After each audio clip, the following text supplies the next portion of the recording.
जय Hind and hello guys, स्वागत है आपका आपके अपने YouTube चैनल ज्ञानदेही होस्ट में। और इस वीडियो में मैं आपको बताने वाला हूं IBPS RRB clerk and PO online form 2025 के बारे में, जहां पर गाइस आपको लेटेस्ट अपडेट के साथ में एंड लास्ट डेट अपडेट के साथ में फॉर्म कैसे फिल करना है इस दूसरे मौके में, उसके बारे में संपूर्ण जानकारी दी जाएगी। दूसरा मौका इसलिए बोला क्योंकि आप सब जानते ही हैं, नहीं भी जानते तो बता देता हूँ कि 21 सितंबर 2025 इस फॉर्म को फिल करने की लास्ट डेट थी। बाद में फिर जब आपकी कमेंट देके, आपकी काफ़ी सारे इश्यूज देके, तो इसको बढ़ा करके 28 सितंबर 2025 कर दिया है। तो यानी कि ये आपको दूसरा मौका मिला इस फॉर्म को भरने का। अगर आप अभी तक ये फॉर्म नहीं भर पाए तो आप इस वीडियो को वॉच करके अपना फॉर्म भर सकते हैं। और अगर आपका सवाल ये है कि क्या मैं दोनों पोस्ट पर अप्लाई कर सकता हूं, तो जी हाँ, आप कलर की पोस्ट पर भी अप्लाई कर सकते हैं और आप PO की पोस्ट पर भी अप्लाई कर सकते हैं। दोनों पर अप्लाई करने के लिंक अलग अलग है और उसमें आपको बस जो क्वालिफिकेशन मांगी है पोस्ट वाइज वो ही अलग फिल करनी है। बाकी सभी जानकारी, बाकी का इंटरफेस आपका सेम टू सेम रहने वाला है दोनों लिंक का। अब आप ये वीडियो देखते रहिए और पूरी जानकारी जान लीजिए कि कैसे आपको फाइनल सबमिट तक इस फॉर्म को फिल करना है। चलिए शुरू करते हैं। अगर आपने अभी तक वीडियो को लाइक शेयर नहीं किया हो तो कर देना और चैनल को सब्सक्राइब करके बेल आइकन ऑन कर लेना। फिर जो लिंक मैंने आपको इस वीडियो के डिस्क्रिप्शन में दिया है, आप ओपन करेंगे, आपको जानने को मिलेगा कि ये भर्ती 13,217 पोस्ट पर निकाली हुई है। एंड आप यहाँ पर जैसे कि मैंने बताया कि अब अपना फॉर्म 28 सितंबर 2025 तक भर सकते हैं। फीस की इन्फॉर्मेशन आप यहाँ पर देख सकते हैं। इसके अलावा आपको यहाँ पर पोस्ट वाइज आपकी वैकेंसी देखने को मिलेगी। पोस्ट वाइज क्वालिफिकेशन यहाँ पर मेंशन की गई है। ये जो ऑफिस असिस्टेंट मल्टीपर्पज़ है इसको ही क्लर्क कहा जाता है। बाकी जो ऑफिसर स्केल फर्स्ट है ये PO की कैटेगरी में आती है। इसके बाद गाइज आप यहाँ पर नीचे की तरफ आएंगे तो आपका जो सिलेक्शन प्रोसेस है, एग्ज़ाम पैटर्न है, सिलेबस है, ये सब आप यहाँ पर देखेंगे। फिर अब आप ये जानकारी जान चुके, अब आपका अगर इंटरेस्ट है और आप इसमें एलिजिबल है तो आप क्या करेंगे, इंपॉर्टेंट लिंक के सेक्शन में 2 लिंक देखेंगे। है apply online link for office assistant multipurpose यानी कि क्लर्क, और सेकंड है आपका apply online link for officer scale first 2 और 3, इसको बोलते हैं आप PO। तो इनमें से आपको जिस भी पोस्ट पर अप्लाई करना है वही लिंक आपको ओपन कर लेना है इस तरह से। और ये ओपन करने के बाद में आपको यहाँ पर आना है और simply click here for new registration, इसके ऊपर क्लिक करना है। इसके ऊपर क्लिक करने के बाद इस तरह से आपके सामने इंटरफेस आएगा। अब आप यहाँ पर सबसे पहले आपका जो फर्स्ट नेम है वो एंटर करेंगे। ये नाम आपका फर्स्ट 10th के सर्टिफिकेट के अकॉर्डिंग होना चाहिए। उसके बाद आप फर्स्ट नेम को दोबारा डाल करके वेरीफाई कर देंगे। फिर आपका मिडिल नेम डालेंगे, मिडिल नेम न हो तो आप खाली छोड़ देना। फिर आप यहाँ पर जो आपका लास्ट नेम है वो एंटर करेंगे और लास्ट नेम को दोबारा डाल करके वेरीफाई कर देंगे। इसके बाद आप देखेंगे आपका मोबाइल नंबर, तो आपको यहाँ पर आपका 10 डिजिट का मोबाइल नंबर डालना है, उसको दोबारा डाल करके वेरीफाई करना है। अल्टरनेटिव नंबर के अंदर अगर आपका कोई सेकंड नंबर है जो आप देना चाहते हैं, चाहे वो आपका मोबाइल नंबर हो या लैंडलाइन नंबर, तो वो आप यहाँ पर दे सकते हैं और आप चाहे तो इस ऑप्शन को खाली भी छोड़ सकते हैं। फिर आप आपका ईमेल आईडी यहाँ पर एंटर करेंगे। आपकी ईमेल में @ से पहले जो कुछ भी आता है वो आप यहाँ पर ईमेल आईडी के सेक्शन में टाइप कर देना और उसके बाद डोमेन नेम्स के ऊपर क्लिक करके सेलेक्ट करना कि आपकी ईमेल किस डोमेन पर है। जैसे कि मेरी ईमेल gmail.com पर है तो मैं यहाँ पर gmail.com सेलेक्ट कर लूँगा। तो आप भी आपके डोमेन के अकॉर्डिंग आपका डोमेन सेलेक्ट कर लेना। उसके बाद कंफर्म ईमेल आईडी के अंदर कंप्लीट ईमेल आईडी एंटर कर देना, कोई डोमेन नेम सेलेक्ट करने की आवश्यकता नहीं है। फिर आप ये सिक्योरिटी कोड डालेंगे। इन सभी की जानकारी को चेक करेंगे जो कि यहाँ पर आपके सामने है, क्योंकि बाद में एडिट का मौका नहीं मिलेगा। और फिर आप सेव एंड नेक्स्ट इसके ऊपर क्लिक करेंगे। अब आपके सामने यहाँ पर कुछ ऐसा इंटरफेस आएगा और आप यहाँ पर देखेंगे कि आपका जो रजिस्ट्रेशन है वो सक्सेसफुल हो चुका है और आपको लॉगिन इन्फॉर्मेशन आपके डिस्प्ले के ऊपर भी शो होगी। आप यहाँ से भी स्क्रीनशॉट ले सकते हैं इस इन्फॉर्मेशन का और ये सेम इन्फॉर्मेशन आपको ईमेल और मैसेज के माध्यम से भी सेंड कर दी गई है। इस सेक्शन के अंदर आप आपका फोटो अपलोड करेंगे। पहले आप यहाँ पर वो फोटो अपलोड करना जो कि आपकी डिवाइस के अंदर अवेलेबल है। आप guidelines for scanning the photograph and signature, इसके ऊपर क्लिक करके ये जो इंस्ट्रक्शंस आपको दिए गए हैं ये इंस्ट्रक्शंस एक बार चेक कर लेना। बेसिकली अगर आपका जो पिक्सल है वो कम ज़्यादा भी होगा तो भी चल जाएगा, बट जो साइज आपको बोला है कि फोटो का 20 से 50 KB वो आपका 20 से 50 KB के बीच में हो। सिग्नेचर का साइज 10 से 20 KB के बीच में रहना चाहिए। बाकी जो आप आगे चल करके लेफ्ट थंब इंप्रेशन अपलोड करेंगे उसका डायमेंशन, फाइल टाइप और साइज कितना हो वो आप देख सकते हैं। हैंड रिटन डिक्लेरेशन का जो इमेज है वो किसके आधार पर आपको बनाना है, यानी कि कैसा उसको आप फॉर्मेट रखना है, कितना साइज रखना है, वो सब भी आप यहाँ पर देख सकते हैं। और क्या आपको उसमें लिखना है वो भी यहाँ पर आपको दिया गया है। तो एक बार इस PDF को भी चेक कर लेना। इसके बाद आप यहाँ पर ब्राउज के ऊपर क्लिक करेंगे और जो भी आपकी फोटो फाइल है वो आप सिलेक्ट कर लेंगे। मैं इस फॉर्म को डेमो के लिए भरा हूँ तो मैं ये फाइल सिलेक्ट करता हूँ, ओपन करता हूँ, आपका फोटो यहाँ पर इस तरह से आ जाएगा। अब आप यहाँ पर आपका एक लाइव फोटो कैप्चर करेंगे। आप आपका लाइव फोटो अपने अगर कंप्यूटर से फॉर्म को भर रही है तो कंप्यूटर के अंदर जो कैमरा होता है उसका इस्तेमाल करके भी कैप्चर कर सकते हैं, या फिर अगर आप मोबाइल से भर रहे हैं तो आप क्लिक है टू स्कैन, इसके ऊपर क्लिक करके QR कोड स्कैन करेंगे और फिर इसको स्कैन करने के बाद में आप अपने मोबाइल से भी आपका फोटो कैप्चर कर सकते हैं। लाइव फोटो कैप्चर करने के बाद में आपके सामने आपका फोटो आ जाएगा। फिर आप यहाँ पर इसके ऊपर टिक कर देना कि I confirm that this is my valid photo and also agree to above mentioned note. फिर आप यहाँ पर आपका सिग्नेचर अपलोड करेंगे तो ब्राउज के ऊपर क्लिक कीजिए और जहाँ पर भी आपकी सिग्नेचर की फाइल है सिलेक्ट कीजिए, ओपन कीजिए, आपका सिग्नेचर यहाँ पर आ जाएगा। फिर यहाँ पर टिक कर देना और उसके बाद में नेक्स्ट के ऊपर क्लिक करना। अब आती है आपके सामने बेसिक डिटेल। तो सबसे पहले आप यहाँ पर आपकी पोस्ट सिलेक्ट कर लीजिए, आप कौन सी पोस्ट पर अप्लाई करना चाहते हैं। Officer scale 1, general banking officer scale 2, लो ऑफिसर, ऑफिसर स्केल 3, यानी कि जिस भी पोस्ट पर आपको अप्लाई करना है वही पोस्ट आप सिलेक्ट कर लीजिए। अगर आपको ये नहीं पता कि कौन सी पोस्ट पर क्या क्वालिफिकेशन चाहिए तो एक बार फिर से आप चाहे तो नोटिफिकेशन चेक कर लेना। नोटिफिकेशन के अंदर भी आपको सभी इन्फॉर्मेशन दी गई है पोस्ट वाइज क्वालिफिकेशन की, और साथ ही साथ जो मैंने इस वीडियो के डिस्क्रिप्शन में हमारी वेबसाइट का लिंक दिया है उसके ऊपर भी दी गई है।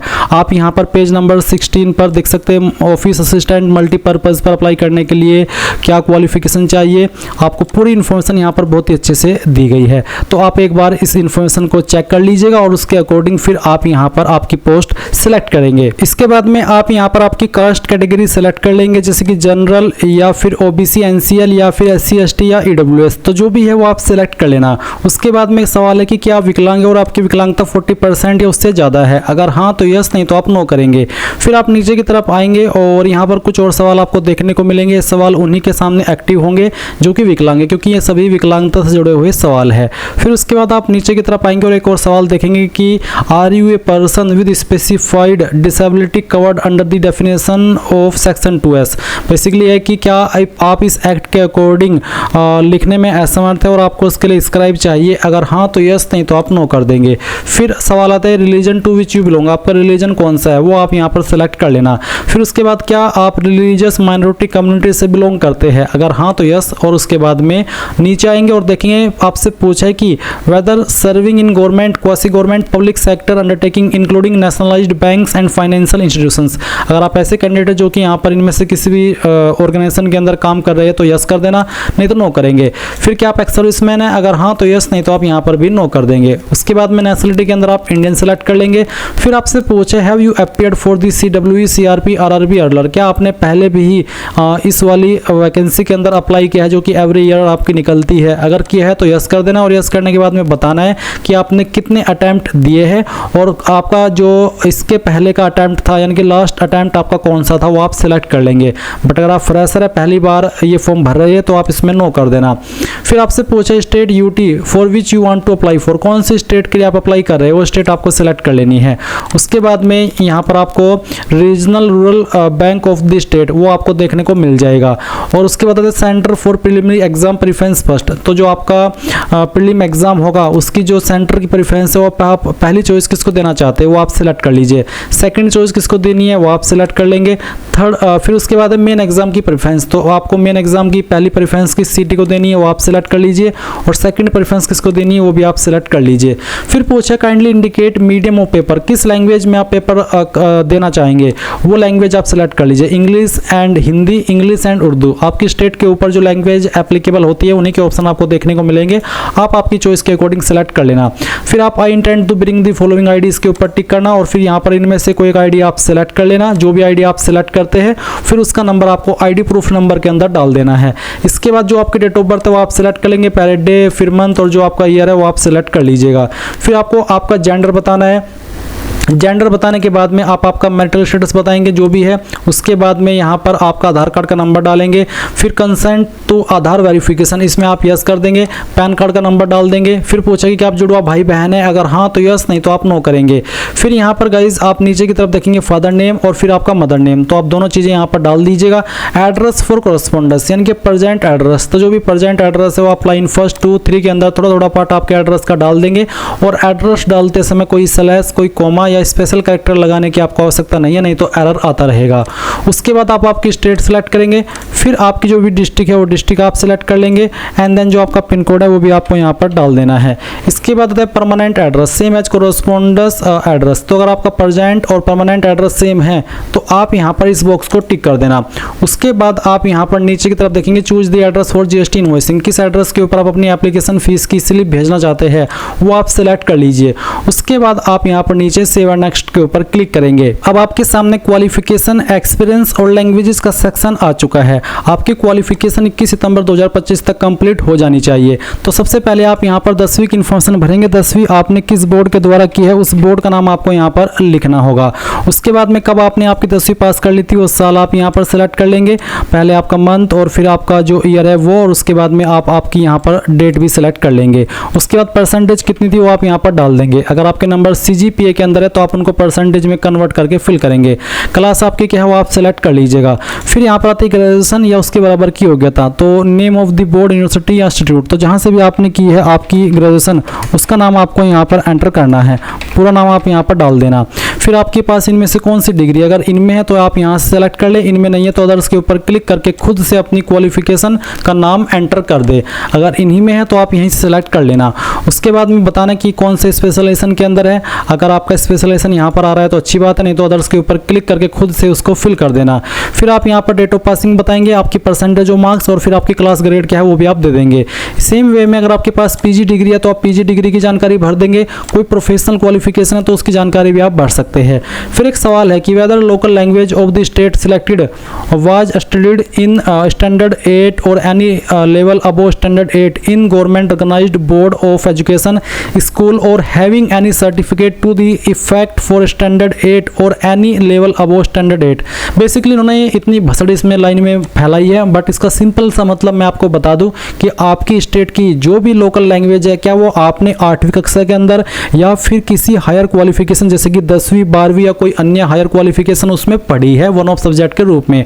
अगर आपने वो नहीं पढ़ी है, ना 8वीं में, ना 10वीं में, ना 11वीं में, ना 12वीं में, ना किसी हायर क्वालिफिकेशन में, और आपने कोई ऐसा एग्जाम पास किया है जो कि आपकी उस लोकल लैंग्वेज से जुड़ा हुआ है, तो भी आप यहाँ पर इसमें यस कर सकते हैं। तो अगर आपने 10वीं 12वीं या 8वीं या फिर किसी भी क्लास में 10वीं को आपकी लोकल लैंग्वेज को पढ़ा है, और वो लोकल लैंग्वेज कौन सी होनी चाहिए, जिनके ऑप्शन आपको यहाँ पर नीचे दिए हैं, तो मैंने हिंदी को पढ़ा है, मैं हिंदी सेलेक्ट कर लेता हूँ।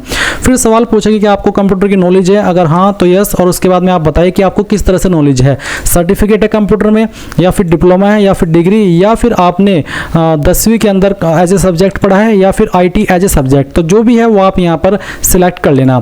उसके बाद वर्क एक्सपीरियंस, तो अगर आपके पास कोई एक्सपीरियंस है या फिर आप ऐसी पोस्ट पर अप्लाई कर रहे हैं जिस पर एक्सपीरियंस कंपल्सरी रूप में मांगा है, तो आप यहाँ पर प्रेजेंटली वर्किंग में बताएंगे कि आप अभी प्रेजेंटली काम कर रहे हैं, अगर हाँ तो यस, नहीं तो आप नो करेंगे। उसके बाद नेम ऑफ द एम्प्लॉयर के अंदर उस कंपनी का नाम देंगे या उस बैंक का नाम जहाँ पर आपने काम किया है, डेजिग्नेशन के अंदर उस पोस्ट का नाम जिस पोस्ट पर रह करके आपने काम किया है, और फ्रॉम के नीचे जो डेट मंथ ईयर है यहाँ पर वो डेट डालेंगे जब आपने जॉब ज्वाइन की थी, और टू के नीचे आप वो डेट डालेंगे जब तक आपने जॉब की थी। नेचर ऑफ ड्यूटीज, किस तरह का आप काम करते थे उसके बारे में थोड़ा शॉर्ट में यहाँ पर बता देंगे। फिर रीजन ऑफ लिविंग, क्यों आपने जॉब छोड़ी, उसका कोई छोटा मोटा रीजन यहाँ पर दे देना। उसके बाद आप यहाँ पर इस इन्फॉर्मेशन को ऐड कर देंगे। अब आपसे कुछ एक और सवाल पूछा है, एक या दो सवाल है कि क्या आप प्री एग्जाम ट्रेनिंग लेना चाहेंगे जो कि SC ST OBC और माइनॉरिटी कम्युनिटी को मिलती है, अगर हाँ तो यस कर देना। उसके बाद क्या आपके ऊपर कोई केस दर्ज है, कि आप किसी केस में दोषी ठहराए गए हो, कोई केस पेंडिंग है, अगर हाँ तो यस, नहीं तो आप नो कर देना। अब आती है लैंग्वेज नोन, तो लैंग्वेज में यहाँ पर मैं हिंदी सेलेक्ट कर लेता हूँ, हिंदी मुझे रीड करनी आती है, राइट करनी आती है और बोलनी आती है। उसके बाद जो आपको सेकंड लैंग्वेज आती है वो भी आप बता देना कि मुझे पढ़नी आती है, लिखनी आती है और बोलनी आती है। अगर बोलनी आती है तो ही टिक करना, बोलनी नहीं आती तो आप इसको इस तरह से ऑफ भी कर सकते हैं। फिर कोई अन्य तीसरी लैंग्वेज अगर आपको आती है तो आप अदर्स सेलेक्ट करके उस तीसरी लैंग्वेज के बारे में यहाँ पर लिख देना, चाहे वो कोई सी भी तीसरी लैंग्वेज हो, आपकी लोकल लैंग्वेज, और उसका जो स्टेटस है वो भी आप बता देना। उसके बाद आप यहाँ पर नीचे से नेक्स्ट के ऊपर क्लिक करेंगे। अब आपके सामने आपके फॉर्म का प्रीव्यू आ चुका है। जो भी जानकारी आपने शुरू से लेकर अभी तक भरी है वो आपके सामने है, सभी इन्फॉर्मेशन चेक कर लेना, और जब आपको लगे कि सभी जानकारी सही है तो आप आई एग्री इसके ऊपर क्लिक करेंगे। I confirm that my name as filled by me in the application form exactly matches with the name in my ID proof. Proof, इनके जो नाम मैंने फॉर्म के अंदर भरा है वही नाम मेरा आईडी के अंदर है, तो आप सेकंड वाले के ऊपर टिक कर देना। अगर आपका नाम आईडी के अंदर अलग है और आपका फॉर्म के अंदर जो आपने नाम भरा है वो अलग है तो आप इसको अनटिक करके तीसरी वाली लाइन सेलेक्ट कर लेना, बट अगर आपका सेम है तो आप सेकंड वाली लाइन सेलेक्ट करना। उसके बाद में आप देखेंगे I understand that as per the notification a candidate can apply for only one post in officer cadre, जैसे कि ऑफिसर स्केल 1, स्केल 2 और स्केल 3, तो आप इसके ऊपर भी टिक कर देना। अब आप कंप्लीट रसम इसके ऊपर क्लिक करेंगे और यहाँ से ओके कर देंगे, एक बार फिर से ओके करेंगे। अब आपको यहाँ पर डॉक्यूमेंट्स अपलोड करने हैं, तो पहले लेफ्ट थंब इंप्रेशन अपलोड करेंगे। एक बार फिर से बता दूं, लेफ्ट थंब इंप्रेशन का जो साइज है या फिर उसका जो फॉर्मेट है वो कैसा होना चाहिए उसके बारे में आपको यहाँ पर जानकारी दी गई है, पिक्सल भी आपको बताया है। तो आप क्या करेंगे, दिए गए इंस्ट्रक्शंस के अकॉर्डिंग आपका लेफ्ट थंब इंप्रेशन अपलोड करेंगे। तो जहाँ पर भी थंब इंप्रेशन है वो आप फाइल सेलेक्ट कीजिए, उसके बाद में ओपन कीजिए, आपकी फाइल यहाँ पर आएगी, इसको आप इस तरह से ओके कर देना। फिर आप देखेंगे हैंड रिटन डिक्लेरेशन, ये जो हैंड रिटन डिक्लेरेशन है आपको यहाँ पर इसके अंदर भी देखने को मिल जाएगा। ये लाइन एज इट इज आपको लिखनी होगी और सेम लाइन मैंने जो इस वीडियो के डिस्क्रिप्शन में हमारी वेबसाइट का लिंक दिया है यहाँ पर भी दी है। आप यहाँ पर मेरे नाम की जगह पर अपना नाम लिख देना और बाकी लाइन ऐसे ही लिख देना और फिर उसका साइज 50 से 100 KB के बीच में आपको रखना है। तो और फिर आप चूज फाइल के ऊपर क्लिक करेंगे और जहाँ पर भी आपका डिक्लेरेशन है उसको सेलेक्ट करेंगे, आपका डिक्लेरेशन इस तरह आएगा, फिर आप इसको ओके कर देना। अब आएगा SSC या फिर जो आपका 10वीं के बराबर का सर्टिफिकेट है उसको अपलोड करने को, फॉर्मेट PDF का रखा है। और गाइज अगर आपका इमेज में तो आप उसको PDF में कैसे बनाएंगे वो जान लीजिए। गूगल में आना, सर्च करना इमेज टू PDF, पहले वाली वेबसाइट ओपन कर लेना, सिलेक्ट JPG इमेजेस के ऊपर क्लिक करना और जो आपका 10वीं का सर्टिफिकेट है उसको आपको फाइल को सिलेक्ट करना है, ओपन करना है और फिर कन्वर्ट टू PDF के ऊपर क्लिक करके इस फाइल को PDF के अंदर बना लेना है। डाउनलोड PDF के ऊपर क्लिक करना है और फिर आप उस फाइल को यहाँ पर सिलेक्ट करेंगे। तो चूज फाइल के ऊपर क्लिक करना और जहाँ पर भी आपकी मार्कशीट की फाइल है वो आप यहाँ पर सिलेक्ट करेंगे और उसके बाद में ओपन करेंगे, आपकी फाइल यहाँ पर इस तरह से अपलोड हो जाएगी, फिर आप ओके कर देना। उसके बाद आई कंफर्म इसके ऊपर टिक करना, I agree to connect to DigiLocker. अगर आप डिजिलॉकर के माध्यम से कनेक्ट होकर के आपकी इन्फॉर्मेशन जैसे कि name, DOB, mobile number, gender, Aadhaar number, SSC graduation detail ये फैच करना चाहते हैं, कनेक्ट करना चाहते हैं तो आप यस करेंगे और इस यस करने पर आपको डिजिलॉकर की वेबसाइट के ऊपर ट्रांसफ़र किया जाएगा, जहाँ पर आप डिजिलॉकर के अकाउंट में लॉगिन होंगे और जो डिटेल्स है उसको अलाउ करेंगे, यानी कि अपनी परमिशन देंगे। बट अगर आप नहीं कराना चाहते डिजिलॉकर से फैच तो आप नो कर दीजिए क्योंकि ये कंपलसरी नहीं है। फिर आप ये जो सिक्योरिटी कोड आपके सामने आ रहा है ये सिक्योरिटी कोड एंटर करेंगे, सेव एंड नेक्स्ट के ऊपर क्लिक करेंगे और यहाँ से ओके कर देंगे। अब आप देखेंगे आपके सामने पेमेंट आ चुका है, जो भी आपकी कैटेगरी के ऊपर फीस एप्लीकेबल हो रही है। तो मैं बिल डैश सेलेक्ट कर लेता हूँ। अब आप ये जो कैप्चा कोड आपके सामने है इसको डालेंगे और डालने के बाद में सबमिट के ऊपर क्लिक करके यहाँ से ओके कर देंगे। अब आप पेमेंट के पेज पर आ चुके हैं। फीस आप इनमें से किसी भी माध्यम का इस्तेमाल करके जमा कर सकते हैं, जैसे कि credit card, debit card, internet banking, wallet cash card, QR यानी कि UPI। तो जिस भी माध्यम से आपको फीस पे करनी है आप कर दीजिए और जैसे आपकी फीस जमा हो जाएगी तो आप अपने फॉर्म का फाइनल प्रिंट आउट ले पाएंगे। और इस प्रकार से गाइज आप लोग IBPS RRB PO clerk online form 2025 को भर पाएंगे। आई होप ये प्रोसेस आपको पसंद आया होगा। So thanks for watching. जय हिंद।